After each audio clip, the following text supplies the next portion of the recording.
Good afternoon and welcome to this N8 PRP research webinar. This is, beg your pardon, I have closed the page. This is Voice, Fairness and Trust, Racially Minoritized Women and Domestic Abuse Policing. This is, so just to give a quick introduction to myself and the N8 PRP, I'm Helen Gordon-Smith. I'm the project manager for the N8 PRP. The N8 Policing Research Partnership is a collaboration between 8 universities and 11 police forces in the north of England that champion, enables and supports policing research and its impact. A couple of years ago, we funded a project led by Hayley Alderson and Geetanjali Gangoli on the experience of Outcome 16 by racially minoritized women. And this is further research that's come out of that project. So how the format of the event is going to be is I'll hand over to Hayley, who's going to introduce the team, and then Kausiki is going to present. I think everyone's going to, all 4 of the research team are going to take part in the presentation. Big fun. And that's going to be about 30 minutes, and then we'll have time for Q&A. If you could save questions for the end, for after the presentation, that'll be time then. And at that point, if you can ask questions by either using the raised hand function or putting it in the chat, I'll be keeping an eye on the chat to do that. Okay, so without further ado, I'll hand over to Hayley. Thanks, Helen. Kausiki, if you can just load the slides when you're ready, please.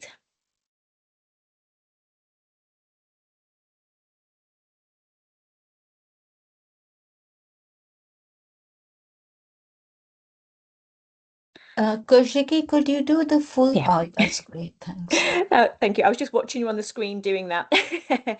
So thanks, Helen, for the introduction. And as you can see by the slide there, we are actually talking about the outcome study, which was looking to understand the impact of Outcome 16 on racially minoritized women's participation in domestic abuse investigations. There's 4 members of the team here today to present. Obviously myself, there's Kate Butterby, Geetanjali Gangoli and Kausiki Sarma. So we'll be presenting on behalf of the team, but the rest of the team members are also there on the slide. As you can see, it was a collaborative project between Newcastle, Northumbria and Durham University. And obviously it's funded by N8. Could I have the next slide, Kausiki, please? So with regards to this particular project, we know and evidence shows that in cases of domestic violence and abuse, it is really common for victim survivors to withdraw their support from a criminal investigation with regards to police action. This is recorded as Outcome 16. And the Outcome 16 code is used when by police forces to describe the finalisation of a criminal investigation where the suspect has been identified, but the victim survivor has decided that they did not want to support police action. Statistics show that on average, just below 55% of domestic abuse cases are discontinued in England and Wales, and these were figures from the year ending March 2020. However, what we're also aware of is that within this kind of statistical data, we're unsure how many individuals are racially minoritized, because under the Domestic Abuse Act, it does not actually mandate that data is collected on ethnicity. So we're unsure what the actual breakdown is within that statistic shown on the screen. Next slide, please. So the aim of the overall outcomes study was to explore how effectively police responded to and supported racially minoritized adult victim survivors of domestic abuse. We also aimed to understand individual, organisational, cultural and social factors that influenced a victim survivor's decision to withdraw from criminal investigations. And we also aim to identify recommendations that would increase the likelihood of racially minoritized adult domestic abuse survivors supporting criminal investigations. Next slide, please. So within the overarching study, we did use a number of different methods. We aim to collect routine data from different police forces. I'm not going to kind of discuss this very much because that's not the purpose of today, but we aim to collect satisfaction data for how police responded to domestic abuse across 3 different forces, outcome data and outcome 16 data from each police force. And whilst we were able to collect some data from all 3 forces, data sets were not comparable across the sites. The sample sizes that we received or had access to were quite small. And as I've just mentioned a moment ago, ethnicity was not consistently recorded. Therefore, the data that we received wasn't sufficient for a robust analysis to take place. So we are going to focus on this particular presentation on the qualitative data that we collected throughout the study. This was collected via semi-structured focus groups and interviews, and there was 60 participants in total, consisting of 26 police personnel from across 3 different police forces, 16 professionals that worked within specialist voluntary community sector organisations, and that they were based within the 3 geographical locations that aligned with the police forces. And there was also 18 survivors. The survivors took place within 2 focus groups, and then there was 3 individuals that took place in individual one-to-one interviews.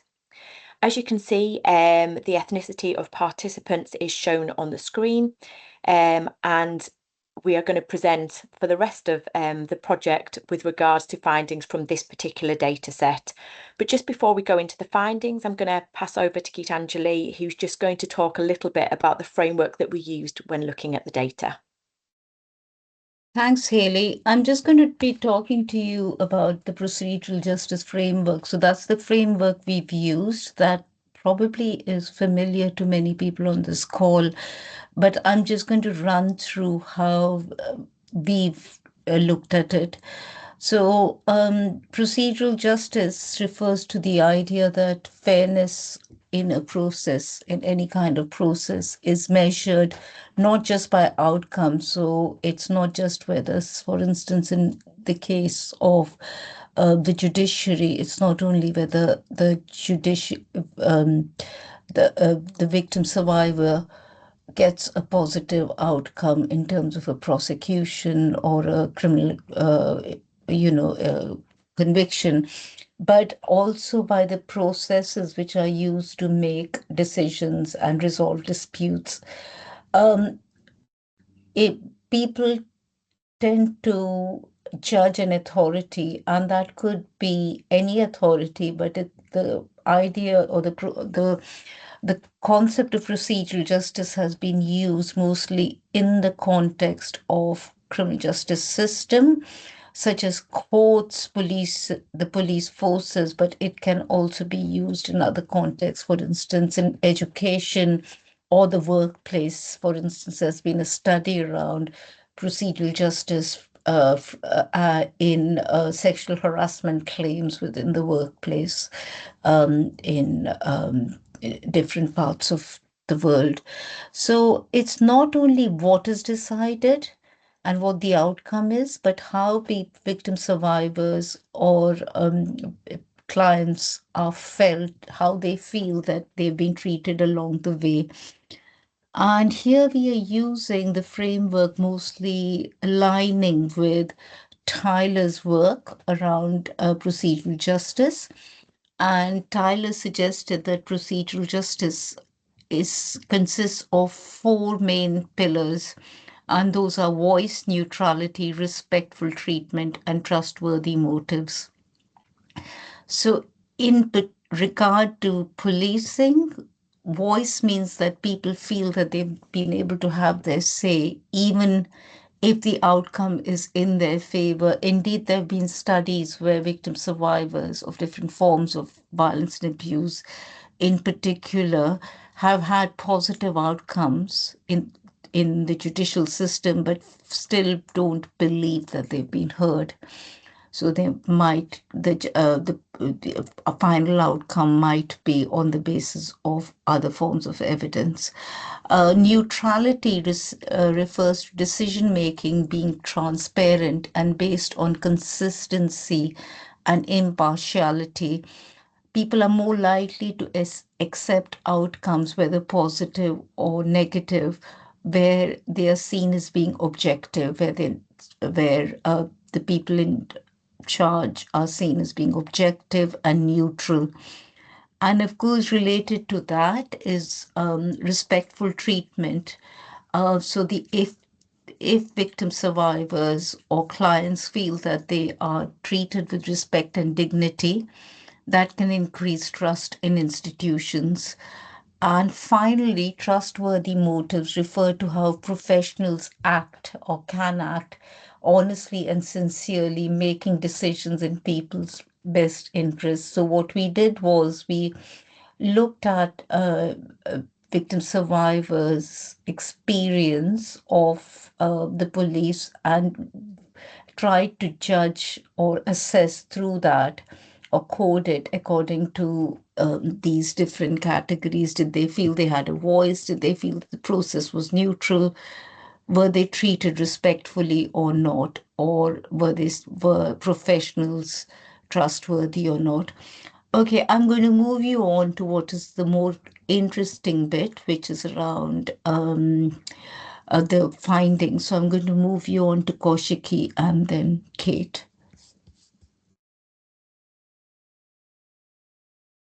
Thanks, Geetanjali. Before going to the findings which we have worked on as per the procedural justice framework, there are a few contextual factors which our participants highlighted as being very important. And these factors kind of influence help seeking from the police and were crucial before the actual encounters with the police took place.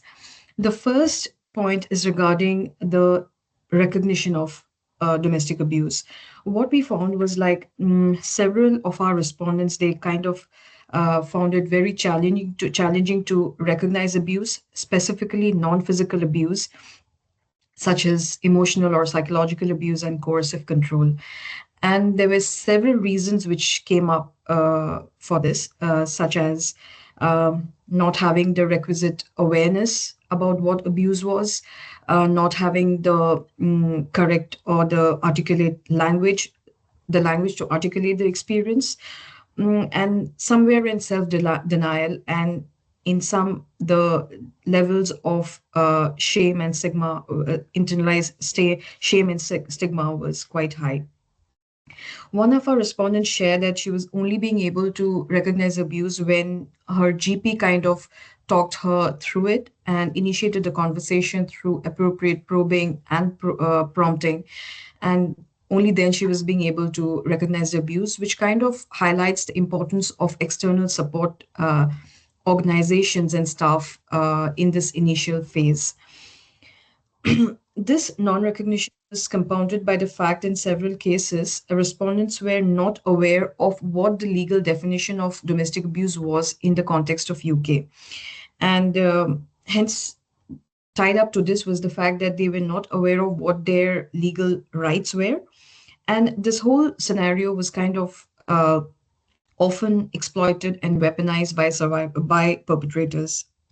And this was often done in the form of threats and by inducing fear. So threats of deportation, threats of loss of child custody, withdrawal of visa sponsorship were all very common. The fact that most women were first generation immigrants and hence were on dependent visas or spousal visas increased their vulnerabilities and influenced their decisions about approaching the police. Another key contextual factor was related to fear of backlash from the extended family and the communities that women belong to. And several respondents shared that they kind of hesitated approaching the police because they were fearful of being stigmatized, blamed, and ostracized by their communities. And several women also reported that when they first shared their experiences with the extended family and friends, they were asked to kind of stay put and tolerate abuse for the sake of the family and children. And the last in this category is related to the mistrust that women had towards the police. And this was primarily because of two factors. One was because of previous experiences of racism that they themselves had faced, or their extended family members had faced, or things that they were aware of that were occurring in the larger community. And also due to perceptions that they had about racism. So they cited several current and historical instances of discriminatory practices towards diverse populations, and for this mistrust, and which influenced the way, and this influenced why they delayed approaching the police. As Aisha, one of our focus group members, shared, that unless the police are aware of and addresses this institutional racist practices within the forces, engagement with diverse communities will continue to be challenging. Coming to the first theme of voice from the procedural justice framework, our respondents reported feeling unheard, dismissed, or felt that they were not taken seriously enough. And this is despite the fact that often many women had approached the police only after they had endured the abuse for quite extended periods of time. In most cases, the first instance of reporting was preceded by a life-threatening instance of abuse in which they felt that their or their children's life were at very high risk. Like Ruxar here shares, that the police kind of asked her if she was confident that her husband meant the abuse. And by placing the onus on her, she felt that the abuse that she was experiencing was minimized. And the police did not actually kind of understand the impact of abuse that domestic abuse has on individuals and families. Another factor that was reported was that the police did not often report the previous instances of abuse, past patterns, and coercive control, and only reported the most recent incident, which occurred in the past 24 hours. And this is despite the law stressing the importance of recording patterns, coercion, control, and domestic abuse. What we saw from our respondents is that the existing pattern still kind of takes into consideration specific incidents and prioritize physical abuse, and did not adequately record the range and severity of domestic abuse. In few cases, the police also reported. It was also reported that the police sided with the perpetrator's account of things, and by adopting calm and composed demeanors in front of the police, and by saying the right things or playing dutiful fathers and partners, perpetrators could successfully manipulate the system to their advantage in quite a few cases. A significant barrier faced by those who had limited command over the English language or could not speak the language at all was the difficulty in articulating their experiences. The provision of providing interpreters was also not uniform. In some were provided and some were not. And the challenges were compounded when women had to repeat their experiences more than once to multiple officers at different points of time. This not only led to re-traumatization, but also underlines the fact that the whole process is quite discontinuous and disjointed. Additionally, the risks associated with the presence of children was also not often taken into consideration, and this too is despite the fact that legal definition recognizes children as victims of domestic abuse. However, despite these challenges, there were few evidences of positive encounters as well, in which participants recorded the support of trauma-informed officers who listened to them, validated their experiences, and supported them emotionally. However, this also points to the fact that positive encounters are not actually embedded in the system itself, and hence inconsistent and dependent upon individual value system, commitment, and sensitivity. Passing on the next slide to Kate here. Thanks, Kausiki. So I'm going to start by talking to you about neutrality, respect and dignity, which we've combined in the findings here as we found that they intersected to affect women's experiences. So overall, we did find that these principles were there within women's narratives, but they were primarily in contradiction to the principles. So in other words, the women we spoke to generally felt that the police didn't enact these principles. So several women reported instances when the abuse that they faced was dismissed or attributed to their culture or religious affiliation. So we can see here, Rachel said, the police came to me and basically said there was controlling behaviour. Was it because he was Muslim? Was it because of his culture? Or was it just because he was that type of man? And so she says, how do you answer that question as a victim? What are you supposed to do when you're telling them the scenario? So explaining violence against minoritized women as a result of culture or religion can be seen as what we've called a double-edged sword. So on the one hand, it can help to create a more nuanced understanding of violence by recognizing the different cultural and community contexts that women come from, but it can also harm women's interests. So when violence is framed as culturally specific or exceptional, it may minimize the seriousness of the abuse and the harm that is experienced by women. We also know that in other cases, police failed to link the domestic abuse with other factors such as alcohol or substance misuse, which meant that incorrect assessments of risk were carried out, which happened to then put women at more risk. So there was an example where the police arrested a woman's husband who was drunk and then released him a few hours later. And then the abuse was worse each time that happened and that he was released. So she subsequently stopped calling the police, which again left her at more risk due to the police's lack of understanding there. We also found that there was a lack of police understanding around the vulnerability or the extra vulnerability that comes with temporary or dependent visas. So, for example, some women were financially dependent on the perpetrator, others had very little social support, being in a different country. One woman explained how she completed the risk assessment and was subsequently then sent back to her husband. So as she didn't have any access to public funds or any social support, she had no choice but to go back. Next slide, please, Kausiki. Thank you. So a number of women also talked about their experiences of bullying or racism, and they felt that they weren't treated with respect and dignity. And this, of course, caused them emotional distress, but it also meant that the procedures weren't always applied effectively as well. So one woman outlined how she was bullied to give the police consent to her medical and her counselling records. And she said that she felt that she was treated like a criminal in this case. I should mention that there were some positive experiences with the police, as Kausiki outlined for the last theme as well. So we can see here, we've included one of these. Patty's quote here, how understanding and following procedure with compassion was really positive for her. So that Patty here had had a negative experience to start with officers, but then this was followed by one particular male officer who really understood her and who listened to her, who treated her with respect, and ultimately she was happy with the response from this officer. Next slide, please, Kausiki. And then trustworthy motives. In relation to this, women generally perceive the police as untrustworthy. We can see here within Olivia's quote that the police's inability to recognise coercive control and to instead ask her to make decisions about the perpetrator, whilst not recognising the fear she felt and the consequences, left her really unsafe. So the police here were asking her if she wanted them to arrest and charge him. And she said no, because she was so scared of what would happen if she agreed to this. So she said, here, he'd kill me. And, you know, if they clearly saw somebody's harmful behaviour towards a child and a mother, why would you ask that? Clearly, I was scared of him. They clearly saw that, because coercive control is a criminal offence. So why are they not recognising this? And actually, we know within College of Policing guidelines that police are not supposed to be asking victim survivors if they want somebody to be arrested in this situation.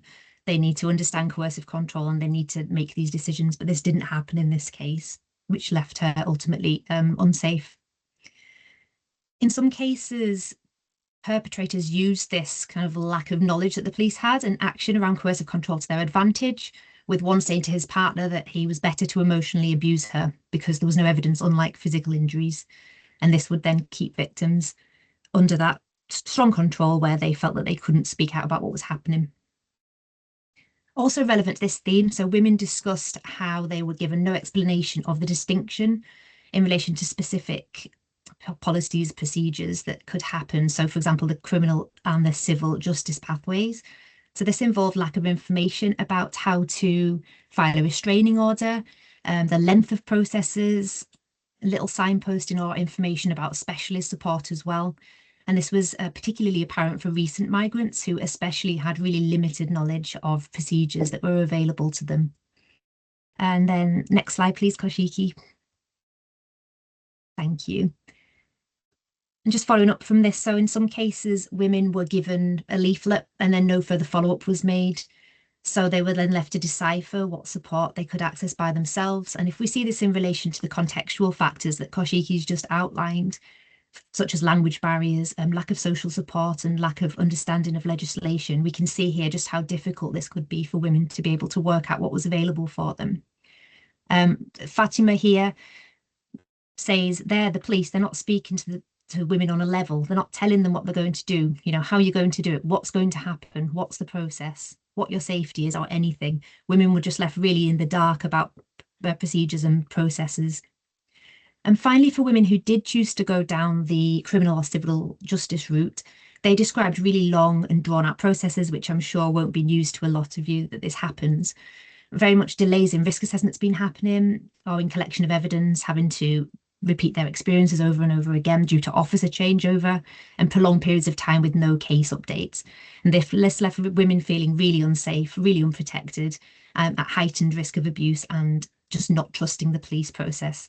And this was made worse because they weren't told in the first place or had the processes explained so they can make informed decisions about whether they wanted to choose this or not. So I will pass over to Geetanjali, I think, or Hayley for the recommendations. I think that's Hayley. Okay, so thank you for presenting the findings so far. The recommendations that are on the next couple of slides have come from the victim survivor voices, as one of the things that we were really interested in understanding was, given their experiences, what they would like to see in systems and processes going forward. So as you can see on the slides, one of the very first things that came up is that individuals wanted the consideration of their immediate safety to be thought about and processed in a different way. They identified specifically that in an ideal world, the provision of either a safe house or at the minimum a safe space that they could go to for confidential and safe reporting of domestic abuse incidents as and when they happened. They also wanted knowledge of and implementation of legal safety measures. So as Kate just mentioned a moment ago, they wanted to know if things such as non-molestation orders could be available to them. And they felt that that very much fed into, if they had that knowledge and awareness of what was available to them, that could help with their immediate safety. They also, most participants described the desire to have consistent and ongoing support. And again, for majority of people within this call, this will not be surprising to hear. A lot of individuals spoke about having to repeat their stories, as we just heard a moment ago, to various different officers, and they wanted to have their case assigned to a single designated officer. They felt that this would help to really reduce the levels of re-traumatization of having to repeat their story and having to tell various different officers what had happened to them and provide those details again. One of the other things that was mentioned was that actually, if you could have a professional available, either an IDVA or an ISVA, that could be identified by the police at the beginning of the process. This would allow an opportunity to have ongoing support by somebody that was independent to the police, both kind of before, during and after legal proceedings had taken place. This was felt that this would provide, as I say, a different opportunity to have discussions and support them through that entire criminal investigation process.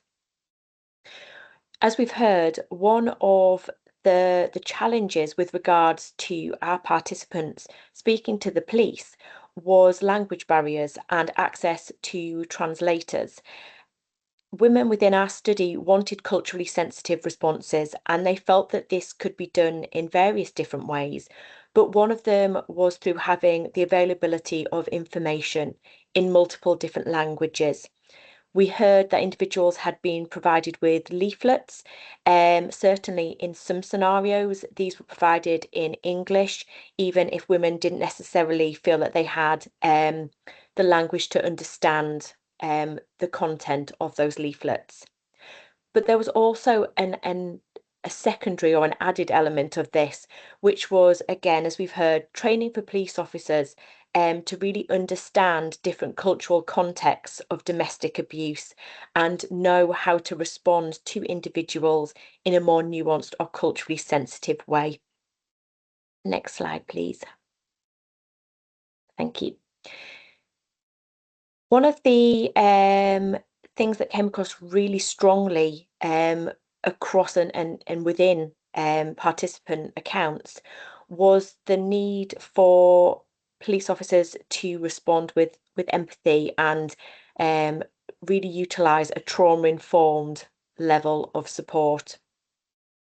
This came across in individuals wanting the police to believe their accounts from that very first interaction, rather than it feeling kind of like a procedural process that was happening, and their accounts not be kind of heard or responded to with the empathy that some individuals felt needed to happen. If officers took a trauma-informed approach to support, it was felt that this would look like active listening, emotional validation, and reassurance to individuals to be practiced throughout any interactions with the police. And again, as we heard, there was examples of this happening really, really well. It just wasn't consistent and embedded for all individuals. The next point that came up, I guess, links into one that we've already spoken about consistent support, but was with regards to legal or specialist support being available. It was felt that police should provide information about the support that an IDVA or an ISVA can provide, but also provide information or signposting with regards to support organisations that were available within that locality for individuals, or organisations where information could be sought online in a digital format. And additionally, advice or information with regards to legal options that individuals had available to them so that women could actually make an informed decision. The partnership between police and specialist domestic abuse services, it was felt from participants' view that this could be strengthened.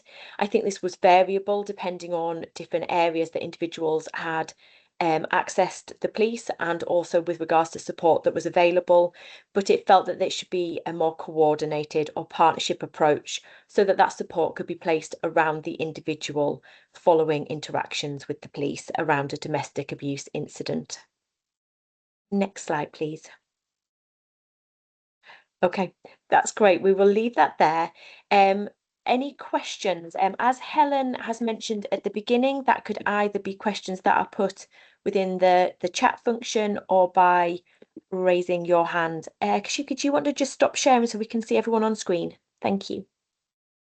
Hi, just before we start that, I'll just say thank you very much for the presentation, and I'm going to stop the recording now. So thank you.